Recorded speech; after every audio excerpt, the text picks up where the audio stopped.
Rev up your engines!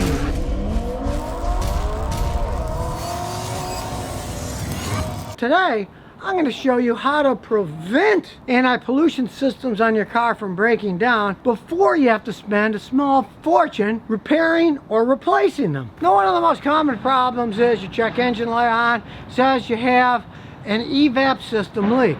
Somewhere the system is no longer sealed and it's leaking. Often the common thing is simply that your gas cap has gone bad. Of course, if you open up and there's no gas cap, you know you forgot to put it on, and that fixes it easily. But the caps themselves have a rubber seal on the inside here. Now, of course, when they go bad, you can buy a new one, but since it's a rubber seal, I've been doing this for years and I don't have to buy gas caps. This AT205 reseal rejuvenates rubber products. Simple to use, just pour some on a rag, wipe the rubber seal with it, the O-ring that's on the inside. And as you can see, there's some black, it's dirty, it needs cleaning. And every once in a while, heck, clean the inside here where it seals. Dirt and grime can get on there. You can see, this got a clean mating surface, so when you turn it on until it clicks, it's gonna seal right. Most people never think of doing such a simple thing, but it works. That is what seals your evap system, your gas tank, and all the evaporation. Years ago, they would just vent into the atmosphere, but it pollutes, so all these systems are a sealed system, and that's the main seal. If the seal's broken, the light will come on, you'll fail your inspection just because it's not sealing right. And as long as we're back here by the gas cap, when you fill up your car, automatic nozzle, when it clicks off, just stop there. Don't keep adding more to fill it up. Now, when I was a young mechanic, people would just keep filling it up, and the only problem you'd have, if you fill it up too much, a little gas would come out. But in the modern cars, if you keep filling it up and the gas gets up high, it will get into the evap system. It'll go down the evap hose, the vent hose. Then raw gasoline can get into the charcoal canister, the evap canister. The evap canister is there to filter the hydrocarbons out of vapors. They work fine with vapors, but if you get raw liquid gasoline in there, it destroys those systems. And in some cars, the evap canister is under the gas tank. Up at the top, you got to drop the gas tank to get to it, and it can be an expensive part. Some cars you can spend $800-900 or more replacing it. Generally, they'll last forever if you don't get liquid gasoline in them, so do not top up your gas at the pump. Now, the next problem you can get with your anti-pollution system is you get a code that says you have an inefficient catalytic converter. Catalytic converters are very expensive. You want it to last as long as they can. Well, one big thing on these are stay away from any kind of water. It doesn't matter that your car can go through the water. Realize the catalytic converter is pretty low down. As we go under the car, converter right there, behind that heat shield. Pretty low on the car. Now, most vehicles, they can drive through water fine, but that will get underwater or partially underwater, which is generally pretty cold water compared to the catalytic converter. And as you can see with this infrared camera, those catalytic converters get red hot there. They can get real hot. The heat shield hides some of it, but you can see it's getting real red and white, which is hot temperatures on this thing. They can get super hot. When they're fully warmed up, catalytic converters can operate at from 1200 degrees Fahrenheit to 1600 degrees Fahrenheit. That's pretty hot. You drive one of those through water, that thing gets soaked in water, well, bammo, can destroy them. Hear that? This one was destroyed that way. It got underwater in a flood, got so hot, the inside all broke apart. And that particular car had 3 catalytic converters on them. One on the left side, one on the right side, and the last one in the middle. They all had to be replaced, and it cost more than $2,500. So stay away from driving through water with your car. Even if you say, oh, we can make it through, you see other people driving through, hey, it gets that high under the car and it's not all that high, and that thing goes underwater, you can get an expensive repair bill. Hey, go to a hill, watch a movie, anything than drive through deepish water in a modern day car. Now, the next thing that can ruin catalytic converters are impurities. If you have an engine that burns a lot of oil, the residue of the burning oil gets inside the catalytic converter, clogs it up, and then ruins it. There's zillions of reasons you want to run good clean oil in your car, and this is certainly one of them. But realize, if you've gone too far and you now have an oil burner, it will keep ruining your catalytic converters. Over the years, I've seen other mechanics, somebody brings them a car, won't pass the emissions, says the catalytic converter's not working,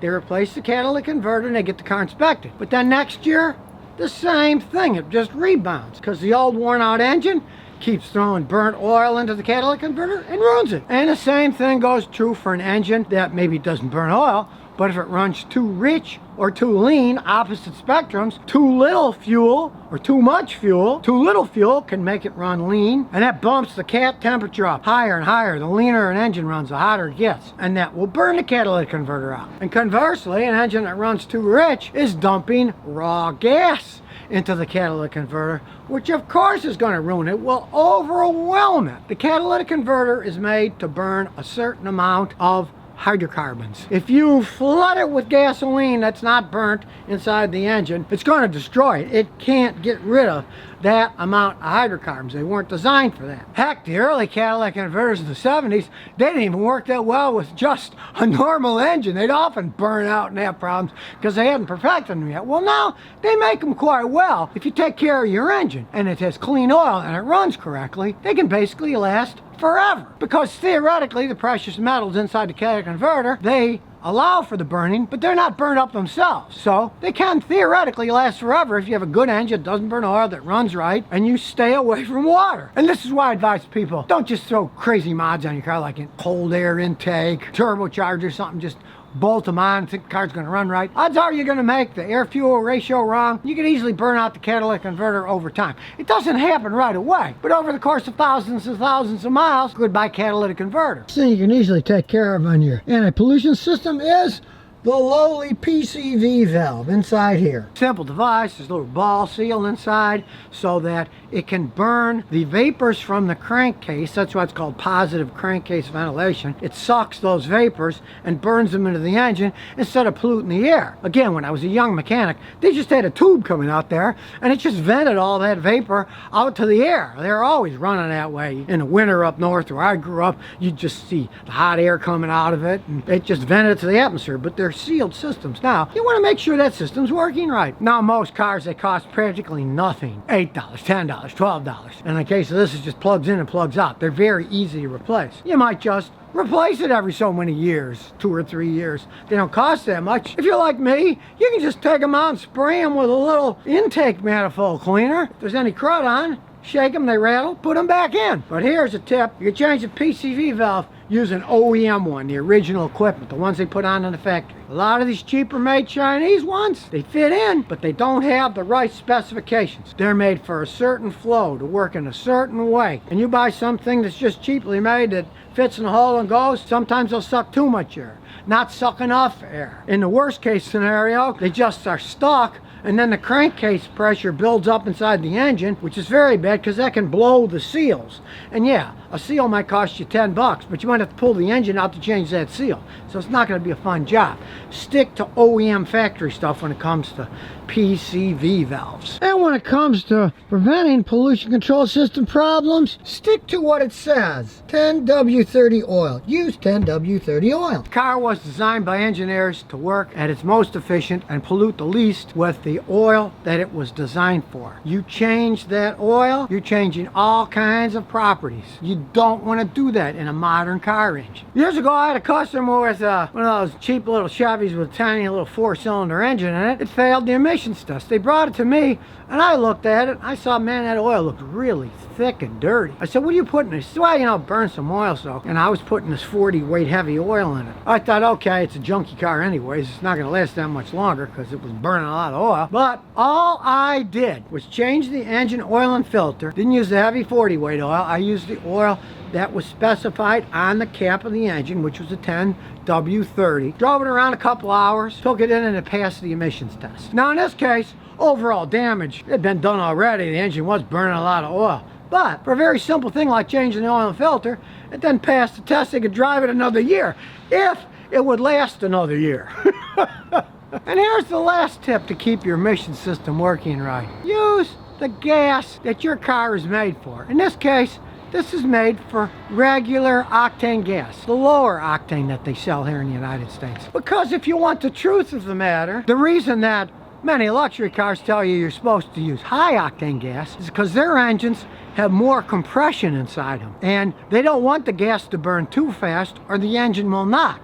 That's why if you put low octane gas and a high octane engine, it'll knock when you accelerate. You hear knocking noises. They were designed for high octane gas. But a normal car, that's designed for regular octane gas will actually run better on regular octane gas that it was designed for. The engineers design all this stuff, and they figure, oh, it's going to be regular octane gas, so our ignition system, fuel injection systems, all set up for that. So if you think putting high octane gas in a low octane designed engine is better, it's actually not better. Rocket engines use rocket fuel, and they go really fast, but you can't use rocket fuel in your car. So now you know the truth about how you can make your car's anti-pollution system last as long as possible, so you don't have to throw any of your hard-earned money away on something that shouldn't have broken in the first place. So if you never want to miss another one of my new car repair videos, remember to ring that bell.